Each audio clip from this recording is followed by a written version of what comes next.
Gracias, Ignacio, por tu ponencia. Y voy a pasar ahora a comentar algunas lecturas, algunas reflexiones que saqué de la lectura que realicé de algunos padres de la iglesia, específicamente a San Gregorio de Niza, a San Juan Crisóstomo y también a San Cirilo de Alejandría. Cabe mencionar que a San Gregorio de Niza, el Papa Benedicto XVI dedica dos catequesis, así también a San Juan Crisóstomo dedica también dos catequesis y dedica una catequesis a San Cirilo de Alejandría. Pues bien, yo quisiera partir por San Cirilo o con San Cirilo, perdón, San Gregorio de Niza. Recordemos nada más que nace alrededor del año 335. San Gregorio de Niza profundiza sus estudios en filosofía y también en retórica. Es un defensor de la auténtica fe cristiana, de la auténtica fe católica. Fue uno de los protagonistas principales del Concilio de Constantinopla que se realizó en el año 381. También en ese concilio se definió que el Espíritu Santo es divino, ¿verdad? La divinidad justamente del Espíritu Santo. Se desconoce la fecha de su muerte, nos dice el Papa Benedicto XVI. El Papa Benedicto XVI recuerda una cuestión importante en San Gregorio de Niza, y esa cuestión importante es la finalidad de sus estudios.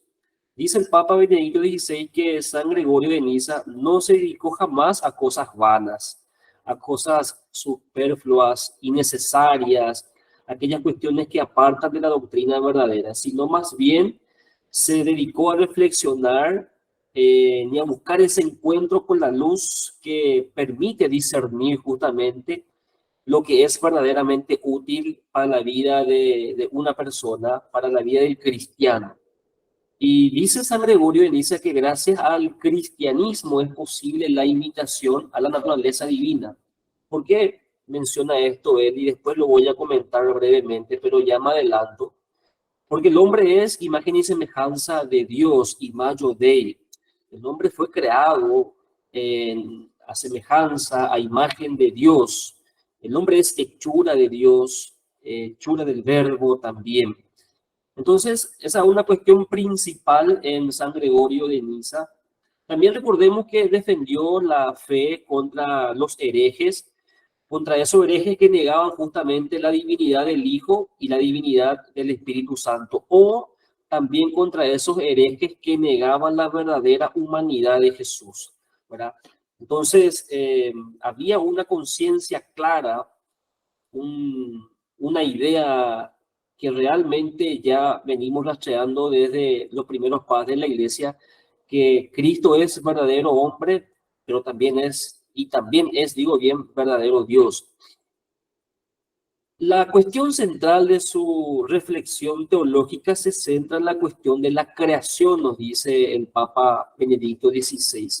O lo que le interesa a San Gregorio de Niza es la cuestión de la creación, de la creación, y pone la centralidad justamente de sus reflexiones a esta cuestión.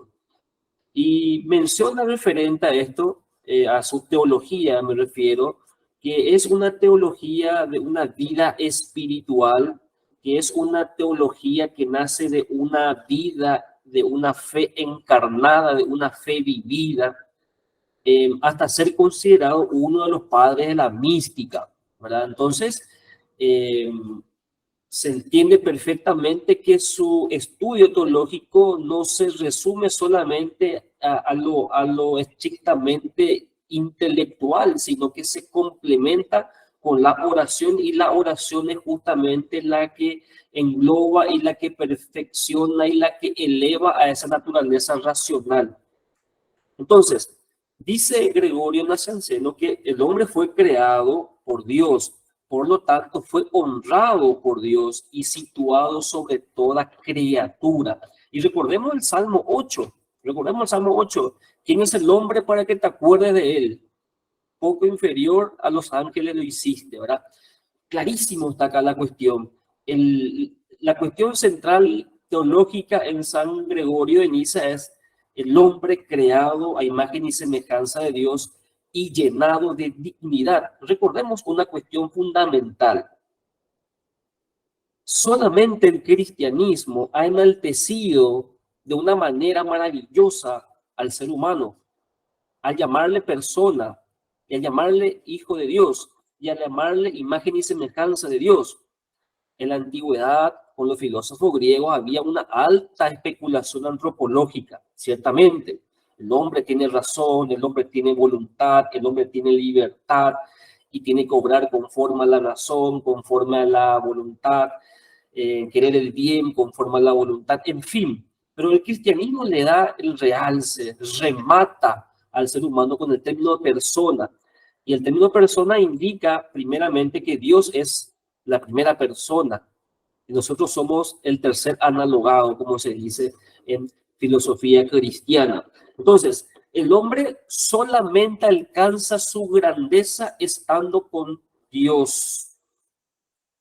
El hombre alcanza su grandeza estando con Dios. Fuera de Dios hay miseria. Fuera de Dios hay miseria. Con Dios hay vida, luz. Con Dios hay razón. Entonces, tenemos que tener esta idea en San Gregorio de Niza, la importancia de la persona. Y dice, comenta el Papa Benedicto XVI, y dice, el fin del hombre es la contemplación de Dios. El hombre fue creado por Dios para que esté con Dios siempre. Y justamente para que contemple esa existencia de Dios.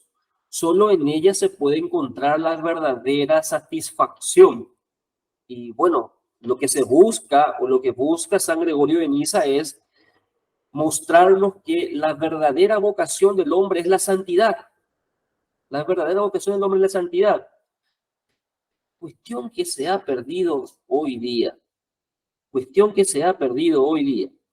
Le preguntamos a los jóvenes qué quieren ser y bueno, ya tenemos la respuesta ahí a mano, pero nunca escucharemos una palabra santo, ni siquiera entre los cristianos. Bien, entonces la vida debe ser un diálogo con Dios, ¿verdad? La santidad es nuestra meta final. Entonces, hay una dignidad del hombre.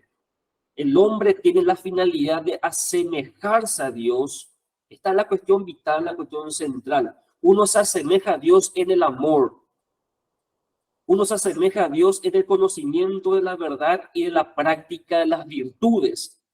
Yo quiero agregar algo aquí fundamental, algo central, que ya lo voy a volver a repetir después, pero ya lo menciono. En la vida del cristiano, específicamente en la religión católica, no hay una primacía de la práctica, hay una primacía de la teoría. Primero conocemos y después hacemos. Primero conocemos la verdad y después vivimos según la verdad. Nuestra doctrina no es una doctrina dialéctica como el marxismo, por ejemplo, que sí pone a la primacía de la praxis sobre, o digo bien, la praxis sobre la teoría. No voy a entrar tanto ahí ahora. Y entonces, el hombre tiende hacia lo más grande y San Gregorio de Niza recuerda un texto de Filipenses 3:13 específicamente donde Pablo dice, me lanzo hacia lo que está adelante. El hombre tiende hacia la verdad, tiende hacia el amor. La perfección es estar en camino siempre. La vida del hombre, la vida del cristiano es un camino. ¿Un camino hacia dónde? Un camino hacia la verdad, un camino hacia la belleza, un camino hacia el bien. En última instancia, un camino hacia el ser absoluto, un camino hacia Dios. Y para ascender hacia Dios, uno tiene que ir purificándose justamente con los sacramentos, específicamente con el sacramento de la confesión, tratar de ser justos, santos, dice San Gregorio de Niza. Y recuerda que Cristo está presente en los pobres y por lo tanto nunca se debe despreciar a ninguno, ¿verdad? A ninguno, ¿verdad? Opción preferencial por los pobres, dice el documento de Aparecida, ¿verdad? Tampoco quiere decir que nos desentendamos de los que tienen dinero. No, no, no, no. Quiere decir que tenemos que también ver a Cristo en el pobre. Entonces, la doctrina espiritual de San Gregorio de Niza está en la cuestión de la oración. A través de la oración logramos estar con Dios y a través de la oración logramos esa comunión con Dios. Vital esto es. Por eso decíamos que la teología de San Gregorio de Niza es una teología espiritual que se funda justamente en la oración, en esa comunión, en ese diálogo, en esa intimidad con Dios, como veíamos en los padres, en otros padres el miércoles pasado. Eso es lo que respecta a San Gregorio de Niza. Voy a tratar de ser un poco más sintético y voy a mencionar algunas ideas de San Juan Crisóstomo para después ya entrar en el espacio de las reflexiones. Juan de Antioquía llamado Crisóstomo. ¿Por qué llamado Crisóstomo? Por la boca de oro. Era un gran orador, ¿sí? También San Juan Crisóstomo fue llamado el limosnero por su especial atención a los pobres. Él nace en el 349, estudia también filosofía, estudia también retórica, estudia en la escuela del pagano Liviano, nos dice Benedicto XVI, que fue el célebre orador, digo bien, de su tiempo. Y después también este señor santo, San Juan Crisóstomo, se convierte en el mayor orador de la antigua griega tardía. Estuvo de retiro, nos recuerda el Papa Benedicto XVI, con los eremitas del cercano Monte Silvio. Aproximadamente 6 años duró en ese retiro, donde meditó los evangelios y las cartas de Pablo. Y cuando se empapó de la palabra de Dios, cuando tuvo esa intimidad con la palabra de Dios, entonces nace en él esa urgencia irresistible de predicar el evangelio. Era un gran predicador, ¿verdad? Era un gran predicador, por eso fue llamado Crisóstomo, boca de oro.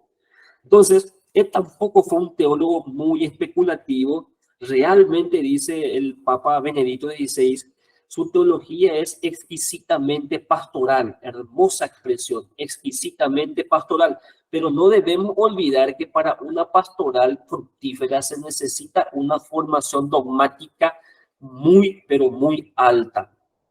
¿Por qué? Porque uno nunca puede organizar si desconoce. Por eso justamente decíamos nosotros que dentro de la religión católica lo que prima es la teoría y después la práctica. Primero conocer para después hacer. Primero saber la verdad para obrar conforme a la verdad y al bien y a la justicia. Bien, entonces entremos poco a poco. También dice Benedicto XVI, el Santo Padre, también dijo que este santo, San Juan Crisóstomo, combatió el arrianismo y como bien ya nos comentó Ignacio, que era la herejía que negaba la divinidad de Cristo. De paso, San Agustín, cuando tratemos de San Agustín, vamos a ver la crítica que le hace a Arriano, ¿verdad? Vamos a compartir con ustedes también esa crítica que le hace a Arrio, a la doctrina arriana. Hay que recordar en San Juan Crisóstomo que no se puede separar la palabra de la coherencia, o sea, la palabra del obrar. Tiene que haber una coherencia de vida. El cristiano debe ser coherente, ¿verdad? Hay una carta de Diogneto, ya lo comenté en la clase pasada, pero lo vuelvo a comentar ahora. Lo que el alma es para el cuerpo, esos son los cristianos para el mundo. Lo que el alma es para el cuerpo, esos son los cristianos para el mundo. Es decir, el cristiano es la sal y la luz del mundo, ¿verdad? Es decir, el cristiano debe ser, como dice esa canción que yo hace mucho dejé de escuchar en las misas, yo soy tu evangelio, Señor, es decir, una perfecta coherencia. La palabra y obrar no se puede separar. Yo soy tu evangelio, Señor.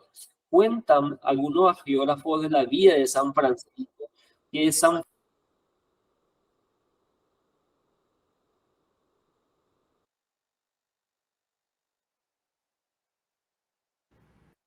Víctor, se silenció Tu micrófono se cerró, profesor. tu micrófono, Víctor, se silenció. Perfecto, perfecto, perfecto. Bueno, vuelvo a repetir. Palabra y obrar deben estar unidos, ¿verdad? Una coherencia. Bueno, la cuestión es vital. Conocimiento de la verdad y actitud de la vida van juntos. Eso es en San Juan Crisóstomo, ¿verdad? El conocimiento debe traducirse en vida. El conocimiento debe traducirse en vida. No hay separación, no hay divorcio. Hay una indisolubilidad. Hay una unión sustancial, también podríamos decir, entre conocimiento y obrar. Conocimiento de la verdad y el obrar. Y también se le debe educar a los niños ya desde chiquitito, ¿verdad? ¿Con qué? Con virtudes. Recordemos que la ética es hábito. La ética es hábito. Hábito en las virtudes. Hábito en las virtudes. No es como quiere Kant, el deber por el deber, es hábito en las virtudes. Bien, entonces también habla San Juan Crisóstomo, dice el Papa Benedicto XVI, sobre la doctrina de la creación. De la creación nos elevamos al Creador. De la creación nos elevamos al Creador. También al Creador le conocemos en su palabra. Palabra que Él mismo nos ha regalado en las cartas, en los libros. Y por último, le conocemos a Dios en el Verbo encarnado. Esto es vital. Esto es vital. La afirmación de la realidad. ¿Qué quiere decir que Cristo se encarna? Que Cristo se encarna quiere decir la afirmación de la realidad. La afirmación de la realidad. Entonces, creación, escritura se complementan y realmente es así. Nosotros podemos llegar a Dios a través de los seres creados y le conocemos a Dios a través de la lectura de la Sagrada Escritura. Dios mismo se encarna para estar con nosotros, dice una expresión de Benedicto XVI recordando a San Juan Crisóstomo. Y bueno, dice San Juan Crisóstomo que en la vida del cristiano, el principio, el que da dinámica a la vida del cristiano, el que transforma la vida del cristiano es el Espíritu Santo, ¿verdad? El Espíritu Santo que transforma el mundo también, ¿verdad? Y propone San Juan Crisóstomo volver a la iglesia primitiva, en donde se compartía la palabra, lo que se tenía, ¿verdad? Eso es fundamental. Y quiere sustituir la polis griega, donde la patria, el concepto de patria, está sobre la realidad personal. Y sin embargo, dice San Juan Crisóstomo, en la ciudad cristiana hay una primacía de la persona. Es la persona lo que importa porque nuestra patria está en el cielo. Aquí en la tierra debemos nosotros verle a la persona como lo que es una persona, imagen y semejanza de Dios, mi prójimo. Por eso hay una inmensa responsabilidad del cristiano para con la otra persona. Y aquí entramos en las cuestiones también de la doctrina social de la iglesia que ya se van configurando poco a poco. Bien, eso es lo que respecta a San Juan Crisóstomo. Y por último voy a mencionar algunas ideas de San Cirilo de Alejandría. San Cirilo de Alejandría también es llamado custodio de la exactitud. Quiere decir eso, custodio de la verdadera fe. Hay que preguntarnos un poco ahora. ¿Nosotros somos custodios de la verdadera doctrina? Una pregunta que dejo ahí para que resuene en nuestra conciencia. Vinculado también con la cuestión cristológica del Concilio de Éfeso en el 431, fue proclamado doctor de la Iglesia por León XIII, y León XIII también proclamó doctor de la Iglesia a San Juan Damasceno, ¿verdad? Subraya en este santo San Cirilo de Alejandría la unidad de Cristo, es decir, Cristo es verdadero Dios y es verdadero hombre. Y dice lo siguiente: la fe del pueblo de Dios es expresión de la tradición, es decir, la tradición es garantía de nuestra sana doctrina. Por eso uno de los tres pilares es la tradición, y en este orden: sagrada tradición, sagrada escritura y magisterio eclesiástico o sagrado magisterio, en ese orden, ¿sí?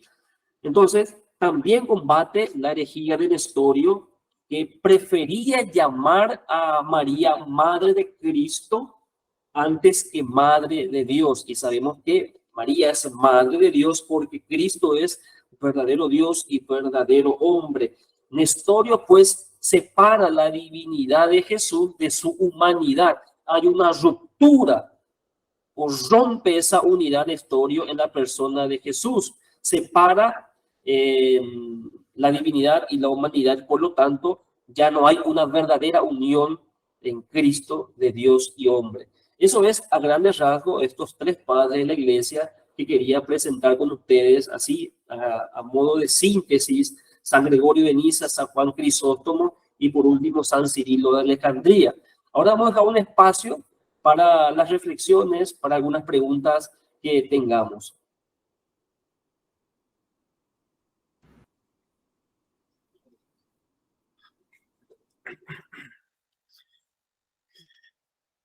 Muy bien. No sé si alguien quiere preguntar, siéntanse libre, por favor, o escribir en todo caso, si no puede hablar, qué sé yo.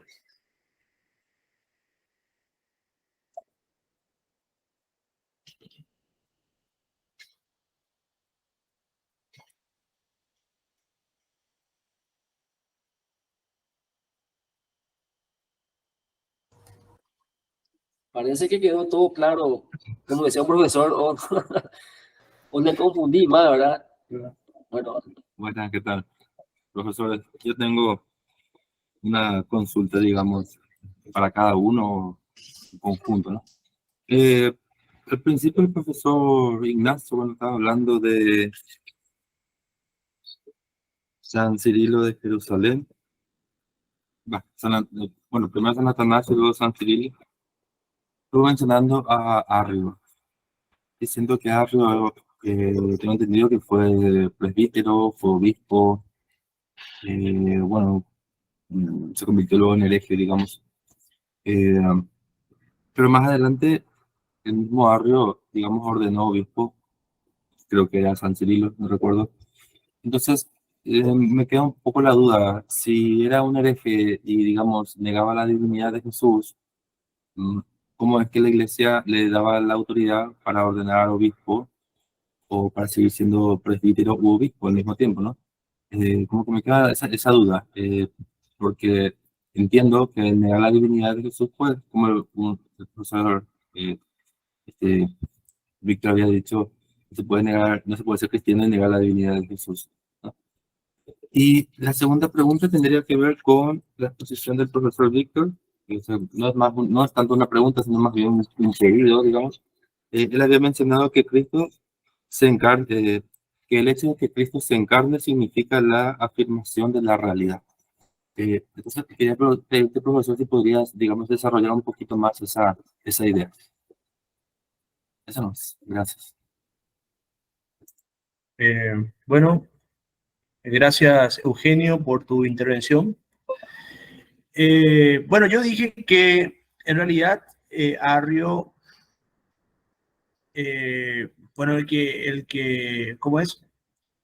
El que consagró presbítero a San Cirilo fue Acasio, que era un filo arriano, no era Arrio, era un seguidor de Arrio, como primera Sí, sí. exactitud, ¿verdad?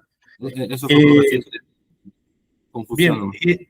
la cuestión es que hay que tratar un poco de hacer una empatización cronológica, o sea, situarnos un poco en ese contexto. Ahora va a estar bastante difícil porque vamos a retroceder casi 1700 años, ¿verdad? Pero yo creo que, o sea, no todo la tenía muy clara respecto a la doctrina. Era un proceso, era una suerte de, eso creo que en teología se llama la economía de la revelación, ¿verdad?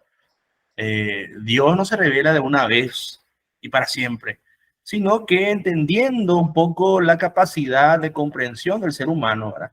Que se da en un proceso, yo creo que de alguna manera también las grandes verdades que trajo Cristo y el cristianismo también se fueron dando en un proceso.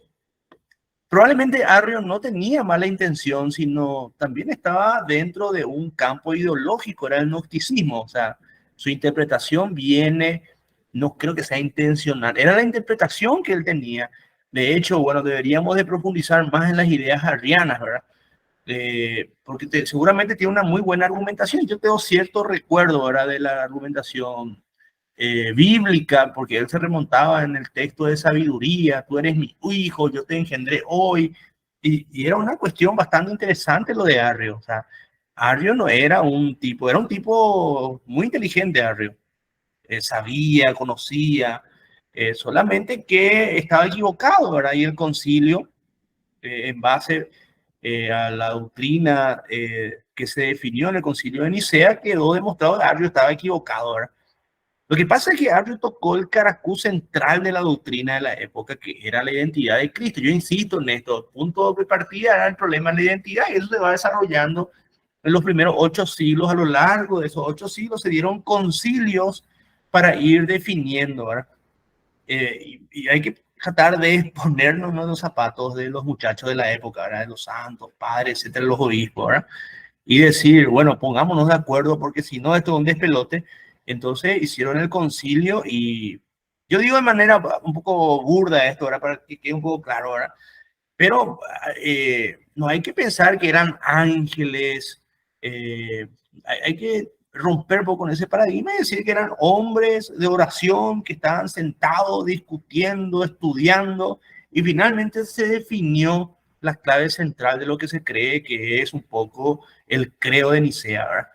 Después viene la intervención, eso yo dije, viene la intervención política. Y es un poco la intervención política porque hay que decir que Constantino se hace católico, o sea, se bautiza Constantino ya de grande, ¿verdad? Si mal no recuerdo, por mediación de Santa Elena, que era la que ¿cómo es? Le mueve de alguna manera a bautizarse, ¿verdad? Es el primer emperador cristiano de Constantino. Bueno, los grandes ateos, de hecho, que no conocen la historia de la iglesia y no profundizan más, vienen fácilmente a decir, mira, Constantino, el fundador del cristianismo, cosa que no es verdad. Entonces, la intervención política es la que restablece a Arrio dentro de la iglesia. Y ahí se ve la mano política del emperador, ¿verdad? Tanto de Constantino y Constancio, su hijo. ¿Por qué? Porque el arrianismo había tenido demasiados adeptos y esa división era evidente, y no era solamente una división eclesial, era una división social, porque ya la mayoría era del Imperio Romano eran cristianos, y eso tenía un impacto social demasiado notable, digamos. Entonces el emperador, para tratar un poco de poner orden, che, pongámonos de acuerdo, vamos a ver acá qué es lo que se puede hacer, ¿verdad? Le restablece a Arrio, no es, tengo entendido que no es iniciativa eclesial, sino una iniciativa política. Y le da cierta autoridad. A la mano del emperador, el que verá por no querer lidiar con el problema social, le restablece nomás a Arrio otra vez para quedar bien con los arrianos, en fin. Y eso repercute en Israel la iglesia. Y podemos ver el lado positivo, ¿verdad? Que desemboca en el concilio de Nicea, ¿verdad? Donde se alarga más el credo niceo-constantinopolitano, ¿verdad? Y se tiene una mejor conciencia de la Trinidad, ¿verdad? Que es justamente, se ve expresado en ese credo largo. Yo insisto, deberíamos, yo ya no recuerdo la última vez que rezamos el credo largo en misa, ¿verdad? La última vez fue ya en tiempos del seminario, ¿verdad? Pero yo te respondería así, mi estimado Eugenio, ¿verdad? Hay que ser bien un poco, no sé, mirar la realidad, tratar de empatizar. Era como ahora en el sínodo, ¿verdad? Todo el mundo expectante, ¿qué es lo que va a pasar? Se escucha una idea, hay otra idea, todo el mundo se asusta, que el Papa va a permitir esto, que va a ir contra la doctrina, y en fin, todo el mundo está atento, ¿verdad? El mundo católico, respecto al sínodo, los resultados del sínodo, qué es lo que va a pasar, si va a negar el evangelio y ya vienen los paranoicos, en fin, nadie sabe, ¿verdad? Hay que dejar en manos del Espíritu Santo, ¿verdad? Pero deberíamos de ver el lado positivo de la figura de Arrio, ¿verdad? Yo no creo honestamente, ¿verdad? Y puede que esté equivocado, que Arrio haya tenido una mala intención. Él tenía un presupuesto ideológico influenciado por el gnosticismo. A partir de ahí da una interpretación, lastimosamente su interpretación va directo al corazón del cristianismo, negando la divinidad de la segunda persona divina, y reaccionaron los grandes padres, ¿verdad? Y mediante el concilio y la asistencia del Espíritu Santo se declaró, digamos, como dogma de fe el credo niceo constantinopolitano, ¿verdad? Eso pues, yo te respondería, ¿verdad? No es que hay una, no sé, una posición de la iglesia que cedía. No, montones de factores se dieron. De hecho, hay que investigar mejor esta cuestión, ¿verdad? Yo creo que es muy interesante tu planteamiento, Eugenio, pero por de pronto eso te respondería. Muy bien. Gracias, Ignacio. Gracias, Eugenio. Bien, vamos a partir por la idea de, o sea, por la cuestión de qué no es realidad, ¿verdad? Realidad no es fantasía, obviamente. En Cristo no es un fantasma, una idea, sino de una persona que se encarna. Es el verbo, la palabra de Dios que se hace hombre. No es una fantasía, no es una mera idea, no es un mito. Es decir, no es una proyección tampoco nuestra, sino que es la realidad misma, es el ser mismo que se va encarnando, que se encarnó de hecho, era que se hizo hombre, que vino aquí a mostrarnos que Él es el camino, la verdad y la vida. Entonces, la realidad es lo que está ahí, lo que está ahí, lo que nosotros descubrimos, ¿verdad? No es lo que yo proyecto. La realidad no es lo que yo creo que es, sino lo que es en verdad. Una cuestión filosófica, obviamente, ¿verdad? Entonces, te respondería eso, Eugenio. No, no es fantasía, no es una idea, no es algo impersonal, no es algo, como podríamos llamar, proyección nuestra, no es creación nuestra, tampoco es fría, como se dice por ahí. La realidad es fría. Pero ¿cómo vamos a ver si la realidad es fría? ¿Acaso la tocamos? ¿Se entiende? Entonces la realidad es lo que es, aquello que está ahí, que, que cuando yo miro, lo veo, está ahí presente, ¿verdad? Y en este caso, cuando Cristo se encarna, lo que está afirmando es que realmente existe alguien, no algo nada más, alguien. Y ese alguien es el verbo. Ese alguien es Dios, la palabra misma que se hace hombre, que asume nuestra condición humana menos en el pecado, ¿verdad? Que no es una fantasía cualquiera, como quieren, o un mito, como quieren enseñar muchos, sino que es realmente la afirmación de lo que existe, de lo que es existencia, realidad, existencia. Imagínate, San Gregorio de Niza, San Gregorio de Niza introduce al desarrollar la teoría de los nombres divinos, introduce una interpretación que la mayoría de los padres griegos y también latinos, Agustín, obviamente, y después Santo Tomás de Aquino con mucha más razón. Dios, el nombre de Dios. ¿Cuál es el nombre de Dios? Introduce San Gregorio de Niza la reflexión. Yo soy el que soy, apoyándose en el Éxodo. Y ese yo soy el que soy es la realidad pura, es la existencia pura, ¿verdad? Por eso Dios lo dice, yo soy José. ¿Verdad? Yo soy, afirmación de la realidad, afirmación del ser, afirmación de la existencia. Ser es existencia. Ser es existencia. Entonces, la realidad es existencia. Todo lo que existe es real. Esto es fundamental, ¿verdad? No quiero alargarme tanto tampoco, pero después podemos hablar sobre esto, sobre si Dios tiene esencia o no, o si la esencia y la existencia coinciden. John sigo tiene Gibson, Dios es acto puro de existir, existencia pura.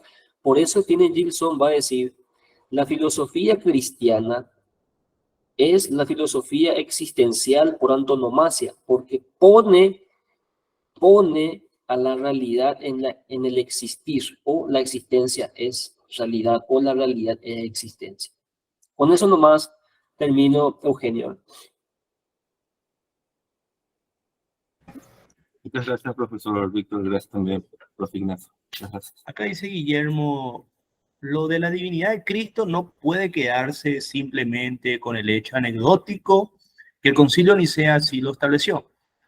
Debe uno estudiar los argumentos que allí se dieron, en particular los de San Atanasio. Aquí, como decía Benedicto XVI, es necesario tener razón y fe. Arrio tenía buena argumentación. Sí, yo totalmente coincido aquí con las ideas de Guillermo. De hecho, el concilio es justamente expresión de la fe popular, ¿verdad? Porque si volvemos unas semanas atrás, decíamos que para San Ignacio de Antioquía hay verdades muy, que, o sea, que se definieron en el concilio que él ya lo tenía, sobre la divinidad trinitaria, sobre la persona divina de Jesús, sobre la maternidad divina, por ejemplo. En el año 100, en las cartas de San Ignacio, ya estaban expresamente, digamos, estas verdades que recién ya en el 325 se estableció, ¿verdad? O sea, no es simplemente, claro, no es simplemente un acto jurídico, dogmático, sino tiene que ver con la fe, por supuesto. Solamente que se argumenta, se establece, eh, ¿cómo es? Se estructura de una manera que quede con el aval de la razonabilidad, por ejemplo, ¿verdad?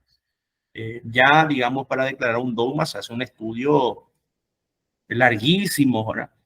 La iglesia siempre ha sido maestra en eso, ¿verdad? Nunca se precipita en tomar decisiones, y mucho menos un dogma. Generalmente un concilio y en base también a la fe popular, a la fe del pueblo, de lo que la gente vive, se van declarando, ¿verdad? Como la Asunción de María, por ejemplo, uno de los últimos dogmas allá en 1955, si mal no recuerdo, o creo que era 1855. Se declara, pero la gente ya vivía con antelación, ¿verdad? Esas verdades. Después se declara. No sé si alguien tiene algún comentario, pregunta, por favor, siéntanse libre de preguntar, comentar, cuestionar.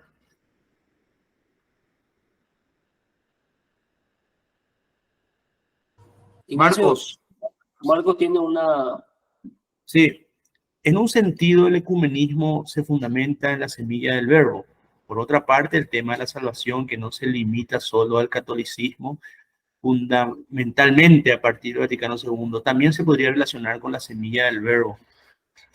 Acá es un tema eclesiológico, pero que tiene su raíz. Yo recuerdo este debate, yo antes estaba en un grupo de católicos del Paraguay, ¿verdad? Y había gente cuya postura era bastante radical, ¿verdad? Y siempre ponían tema de debate y era un comentario así con un chorizo de cosas, ¿verdad? Pero había cosas interesantes, ¿verdad? Y el tema siempre giraba en torno a la salvación, ¿verdad? Que si mal no recuerdo, en una de las constituciones, en el número 14, se explicita la cuestión de esa expresión: fuera de la iglesia no hay salvación, ¿verdad? Eso se explica en una de las constituciones. Si estoy pensando, si no me equivoco, es la constitución Gaudium Spes. Si no me equivoco, puede que sí. Número 14 aproximadamente, ahí se explicita eso, ¿verdad? Fuera de la iglesia no hay salvación, pero también se reconoce que los hombres de buena voluntad, y está vinculado con lo que Marcos, más que una pregunta, una afirmación, ¿verdad? El reconocimiento de la semilla del verbo, ¿verdad? Que está esparcido por toda la humanidad, por todas partes, ¿verdad? Al menos de la teoría o de la tesis de San Justino, como habíamos analizado, la verdad está esparcida en todas partes, ¿verdad? O al menos está su semilla, pero se tiene su sentido o encuentra su sentido en Jesucristo. Eso siempre hay que recordar, ¿verdad? Lo que fantástico eso de la semilla de la verdad un poco, pero encuentra su sentido fundamental en la persona de Jesucristo. O sea, San Justino deja en claro eso, ¿verdad? Bueno, la respuesta siempre tiene que ver con lo que dice la iglesia, ¿verdad? Y la iglesia se manifestó en las constituciones, las 4 constituciones, no recuerdo bien realmente, pero creo que era el número 16 y 18, donde se explicita, se explica esta cuestión de fuera de la iglesia no hay salvación, ¿verdad? Que ya un autor del siglo III, que no recuerdo muy bien quién lo había dicho, pero el padre Michel siempre nos recordaba, ¿verdad? No, no, no, es un tema del siglo II, siglo III de la iglesia. Fuera de la iglesia no hay salvación, ¿verdad? Ya uno de los temas que preocupaban de alguna manera era la salvación, ¿verdad? Y tenía que ver con el ecumenismo justamente porque era un poco el argumento del bautismo, ¿verdad? San Agustín, por ejemplo, se enojaba con su papá porque se bautizó por una cuestión de obtener la salvación al final de su vida, una cosa en su momento de pagano, ¿verdad? Y era muy, muy común eso, que la gente al final se bautizara así por las moscas, ¿verdad? Eh, Era una cuestión real, ¿verdad? La cuestión del ecumenismo, ¿verdad? De ahí la necesidad que, como bien mencioné, San Cirilo, etcétera, hablaban de la necesidad del bautismo, de formar dentro de lo que es el sacramento, de que se entienda el signo, la enseñanza sacramental, ¿verdad? No solamente el bautismo, pero el bautismo como punto de partida. Sí, San Cipriano, acá Marcos nos dio la precisa, sí, San Cipriano sostenía que fuera de la iglesia no hay salvación. Y el concilio, y San Cipriano es del siglo II o III, Marcos, si te fijas un poco eso, nos da la precisa, porque era de por ahí. Y recién en el concilio Vaticano segundo se explicita en las constituciones el tema de la salvación, ¿verdad? Bueno, la iglesia no, ¿cómo es? Salvar o dar la salvación, la condenación es una atribución divina, ¿verdad? La iglesia es un vehículo de salvación a través de los sacramentos, ¿verdad? Más o menos por ahí va un poco la línea del Vaticano II, ¿verdad? Depende un poco de la interpretación que se da, ¿verdad? Pueden no estar de acuerdo conmigo, pero al menos yo cuando leo entiendo así, ¿verdad? Que en realidad la iglesia está para dispersar la gracia. Y lo de condenar o salvar es una atribución netamente divina, ¿verdad? Por eso a los hombres de buena voluntad que no conocieron, ¿verdad? También pueden alcanzar la salvación, ¿verdad?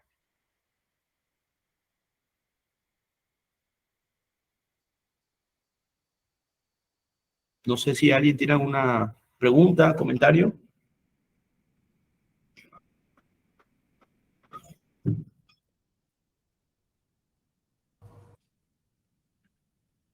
Ahí Marcos cita otra vez Ignacio Lumen Gentium. Era Lumen Gentium, sí, espectacular, Marcos. Sí, no era Gaudium et Spes, era Lumen Gentium, sí. 14, 15, 16. Bueno, le acerté a uno, ¿no?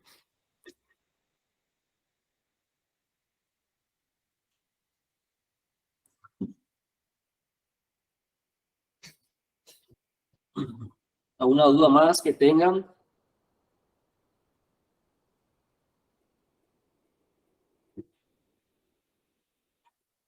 Eh, Hay algo que el Papa, al menos cuando aborda a San Atanasio, él hace una hermenéutica de nuestra actualidad, digamos.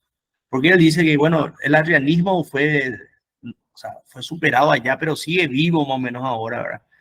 En el sentido de que probablemente nuestra evangelización eh, no haya tocado la cuestión nuclear del cristianismo, ¿verdad? De hecho, hay una parte cuando San Atanasio, desarrollando la teología del logo, dice, el logo se hace hombre para que el hombre se haga Dios. Y yo recuerdo la clase del profe Escurra, y creo que Alessi Brites está por ahí, fue mi compañero, el padre, y lo sabrá mejor que yo, ¿verdad? El profe Escurra decía, Dios se hace hombre para que el hombre se haga Dios, ¿verdad? Y Dios es mucho más humano de lo que nosotros pensamos. Y el hombre es mucho más divino de lo que nosotros creemos, ¿verdad? Eh, Volviendo nomás a la cuestión de Arrio, el punto de partida del cristianismo, insisto en esto, es aceptar la divinidad de Jesucristo.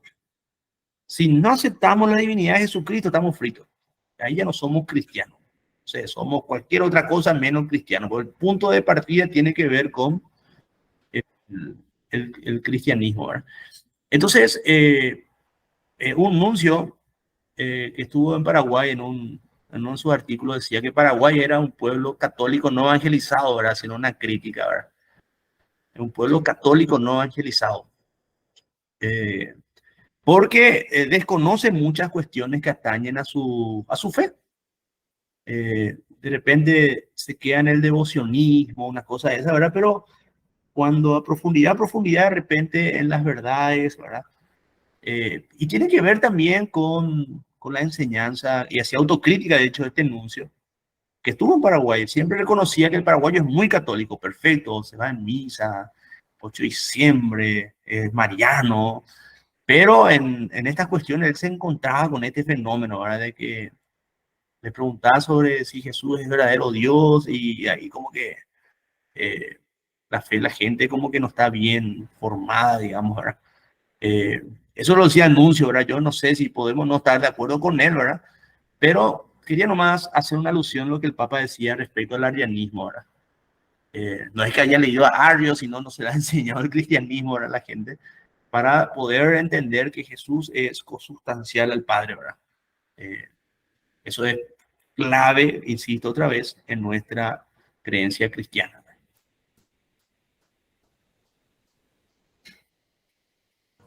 Ignacio, yo tengo algo que quiero compartir con todos sobre lo mencionado recientemente. Es un documento que se llama Dominus Jesus, que ha sacado la Congregación para la Doctrina de la Fe hace tiempo, sobre la unicidad y la universalidad salvífica de Jesucristo y la Iglesia, época de Ratzinger, Papa Benedicto XVI. El numeral 1, por ejemplo, dice: el Señor Jesús, antes de ascender al cielo, confió a sus discípulos el mandato de anunciar el Evangelio al mundo entero y de bautizar a todas las naciones. Id al mundo entero y proclamar el Evangelio a toda la creación. El que crea y se bautice se salvará. El que se resista a creer será condenado.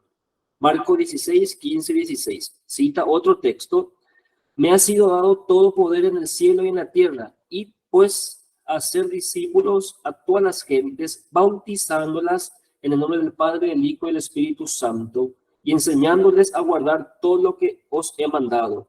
Y he aquí que yo estoy con vosotros todos los días hasta el fin del mundo. ¿Verdad? Continúa donde habla sobre la misión universal de la Iglesia. Número 2, la Iglesia en el curso de los siglos ha proclamado y testimoniado con fidelidad el Evangelio de Jesús. Al final del segundo milenio, sin embargo, esta misión está todavía lejos de cumplir. Por ahí continúa el tercero, en la práctica y profundización teórica del diálogo entre la fe cristiana y las otras tradiciones cristianas, surgen cuestiones nuevas, las cuales se trata de afrontar recorriendo nuevas pistas de búsqueda, adelantando propuestas y sugiriendo comportamientos que necesitan un cuidadoso discernimiento. Continúo hablando y me voy a detener en el cuarto. Dice así, escuchemos bien, es fundamental. El perenne anuncio misionero de la Iglesia es puesto hoy en peligro por teorías de tipo relativista que tratan de justificar el pluralismo religioso, no solo de facto, sino también de iure, es decir, o de principios. En consecuencia, se retienen superadas, por ejemplo, verdades tales como el carácter definitivo y completo de la revelación de Jesucristo, la naturaleza de la fe cristiana con respecto a la creencia en las otras religiones, el carácter inspirativo de los libros de la Sagrada Escritura, la unidad personal entre el Verbo eterno y Jesús de Nazaret, la unidad entre la economía del Verbo encarnado y del Espíritu Santo, la unicidad y la universalidad salvífica del misterio de Jesucristo, la mediación salvífica universal de la Iglesia, la inseparabilidad entre el reino de Dios y el reino de Cristo y la Iglesia, y la subsistencia en la Iglesia católica de la única Iglesia de Cristo. Las raíces de estas afirmaciones hay que buscarlas en algunos presupuestos, ya sean de naturaleza filosófica o teológica, que obstaculizan la inteligencia y la acogida de la verdad revelada. Se pueden señalar algunos: la convicción de la inaferrabilidad y la inefabilidad de la verdad divina, ni siquiera por parte de la revelación cristiana. La actitud relativista con relación a la verdad, en virtud de lo cual aquello que es verdad para algunos no lo es para otros. La contraposición radical entre la mentalidad lógica atribuida a Occidente y la mentalidad simbólica atribuida a Oriente. El subjetivismo de quien, considerando la razón como única fuente de conocimiento, se hace incapaz de levantar la mirada hacia lo alto para atreverse a alcanzar la verdad del ser. La dificultad de comprender y acoger en la historia la presencia de eventos definitivos y escatológicos. El vaciamiento metafísico del evento de la encarnación histórica del Logos eterno, reducido a un mero aparecer de Dios en la historia. El eclecticismo de quien en la búsqueda teológica asume ideas derivadas de diferentes corrientes filosóficas, teológicas y religiosos, sin preocuparse de su coherencia y conexión sistemática, ni de su compatibilidad con la verdad cristiana. La tendencia, en fin, a leer e interpretar la Sagrada Escritura fuera de la tradición y del sagrado magisterio de la Iglesia. Sobre la base de tales presupuestos que se presentan como matices diversos, unas veces como afirmaciones y otras como hipótesis, se elaboran algunas propuestas teológicas en las cuales la revelación cristiana del misterio de Jesucristo y de la Iglesia pierde su carácter de verdad absoluta y de universalidad salvífica, o al menos se arroja sobre ellos la sombra de la duda y de la inseguridad. Yo creo que este texto hay que leerlo, que es un texto maravilloso, y Ratzinger es una cabeza realmente penetrante. Víctor, hay una parte cuando mencionaste el vaciamiento de la divinidad, y me viene en mente, y esto es un análisis mío nada más, justamente en la década de los 50, cuando el marxismo va entrando en Latinoamérica o en Hispanoamérica, va entrando justamente también en el campo académico y por supuesto en el campo eclesial, que estalla, digamos, en esa famosa teología de la liberación. Y la teología de la liberación en el fondo, si vamos al fundamento, vacía justamente la visión divina de Jesús. De hecho, Ratzinger, el Papa, justamente escribe un texto, Jesús de Nazaret, donde destruye, digamos, la teología de la liberación, ¿verdad? Que parte con un, no sé, un discurso sofisticado, fantástico, pero en el fondo, no reconoce la divinidad de Jesús. Termina en eso que Víctor está leyendo, ¿verdad? Al menos en ese apartado, ¿verdad? El vaciamiento de la divinidad de Jesús, ¿verdad? Y Ratzinger era consciente de eso. Y eso es un nuevo arrianismo, un nuevo arrianismo en nuestra época, ¿verdad? Las ideas que pueden ser muy parecidas a la doctrina católica, pero si niega la divinidad de Jesús y lo reduce al campo netamente histórico, ¿verdad? Jesús en el fondo es un profeta más nomás, un gran maestro de moral. No es Dios. Ahí hay arrianismo. Aquí, por ejemplo, Beatriz dice, puedo decir que no debemos satanizar a Arrio. A mi parecer se ha hecho una pregunta fundamental, solo que lastimosamente al final se ha alineado, dice, ¿verdad? Yo creo que, referente a lo que Víctor leyó, se ha dado nuevos arrianismos de otras maneras. Y la teología de la liberación, podemos encontrar arrianismo en cuanto que niega la divinidad de Jesucristo. Entonces, no podemos negociar eso, o sea, es innegociable la verdad, especialmente la verdad del Logos, ¿verdad? Si Atanasio estuviera ahí, a garrote no va a dar, ¿verdad? Porque no podemos negociar eso, no se negocia. Jesús es consustancial al Padre, o sea, punto de partida, insisto nuevamente en esto, la divinidad, aceptar, creer que Jesús es Dios, Dios de la misma naturaleza que el Padre. Eso nada más quería mencionar, porque a mí me gustó mucho, o sea, entre todo, muy interesante, fascinante de hecho, pero con San Atanasio hay como una cuestión interesante del Papa, ¿verdad? Lo desarrolla un poco más, le pone calificativo. Aparentemente el Papa creo que tiene cierta sintonía con San Atanasio, ¿verdad? Y se ve reflejado en eso que mencionamos, ¿verdad? La crítica a la teología de la liberación cuando escribe, ¿saben qué? Acá está Jesús de Nazaret. No Jesús histórico, Jesús, la vida de Jesús de Nazaret. Jesús de Nazaret es Dios. Es Dios.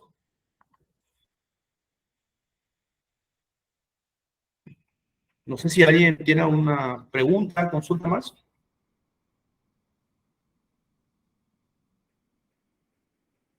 Finalmente es una Ahí, forma de autoacción, dice Marcos, cristiana, negar la divinidad plena de Jesús. Sí, realmente sí. No se puede, o sea, negar la... No, te apartas del cristianismo, te apartas del cristianismo eh, totalmente, o sea, va a terminar en simple enseñanza moral, qué sé yo, en un profeta más, ¿verdad? Puede ser un personaje extraordinario, Jesús, pero si no es Dios, viejo, el cristianismo está condenado. Sin embargo, creemos que Jesús es Dios, que está presente, ¿verdad? Pero sí ya en un desarrollo también de la comprensión eclesial a lo largo de la historia de los sacramentos, ¿verdad? Pero en fin, punto de partida, gracias a San Atanasio, ¿verdad? Jesús es Dios desde la eternidad, es consustancial al Padre. y mencionar un poco nomás en referencia a lo que escribe ahí Marcos, que negar la divinidad de Cristo o de Jesús es una forma de autodestrucción. Bueno, yo creo que un texto del Concilio Vaticano II es bastante esclarecedor referente a esta cuestión. Específicamente en la Gaudium Spes, en el numeral 22, donde dice que solamente en el misterio del Verbo encarnado se esclarece el misterio del hombre. Cristo muestra al hombre quién es el hombre. Dicho de otra manera, y hay que decirlo con todas las seriedades posibles y con fundamento que es una verdad irrefutable, Cristo es la vida, Cristo es vida. En la medida que nosotros nos apartemos de Cristo, nos apartamos de la vida. En la medida que nos apartamos de Cristo, nos apartamos de la luz. En la medida que nos apartamos de Cristo, nos apartamos del logo, de la razón, del fundamento de los fundamentos. Ese prólogo de San Juan, ¿sí? El Evangelio de San Juan, el capítulo 1, ese es el versículo 1 y siguiente. Ese es un texto esclarecedor. Y la palabra era Dios, la palabra estaba con Dios, la palabra era Dios. Específicamente, si nos apartamos de Dios, caemos en miseria, totalmente, ¿verdad? Por eso ahí, ¿cómo se dice? Trabajando un poco más la cuestión que ahí menciona Marcos, es una forma de autodestrucción. Obviamente, el hombre se autodestruye cuando se aparta de Cristo. El padre Henry Lugar, y creo aquí Ignacio va a compartir conmigo, y otros que habrán hecho con nosotros el seminario sobre el ateísmo, sobre el ateísmo. El padre Henry Lugar tiene una frase extraordinaria. El mundo actual, el mundo moderno, puede organizar una sociedad sin Dios, y de hecho el mundo actual organiza la sociedad sin Dios. Vos mirá el mundo y el mundo es sin Dios. No hay Dios. El mundo puede organizar la sociedad sin Dios, escribe el padre Henry Lubac, pero tarde o temprano, ese mundo que está organizado sin Dios va a atentar contra el hombre. El hombre se vuelve lo que Thomas Hobbes ha dicho, un lobo para el otro hombre, totalmente, ¿verdad? Y basta mirar la realidad, basta mirar los hechos y analizar los hechos, ¿verdad? Con los dos ojos, siempre digo, con los ojos de la fe y con los ojos de la razón, o con los ojos del intelecto y de la fe. Entonces, se autodestruye la sociedad, el hombre se autodestruye cuando nos apartamos de nuestro centro, de nuestro culmen, de nuestra vida, de nuestro ser. Decía yo hace poco, la dignidad del hombre está fundada en el amor de Cristo. La dignidad del hombre está fundada en el amor. ¿Y quién es el amor? Dios. Dios es amor. Bien, eso nomás quería comentar.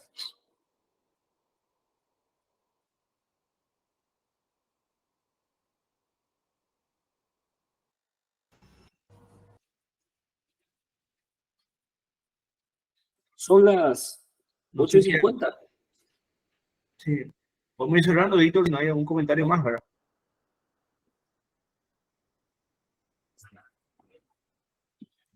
Bien, voy a cortar la grabación y cerramos.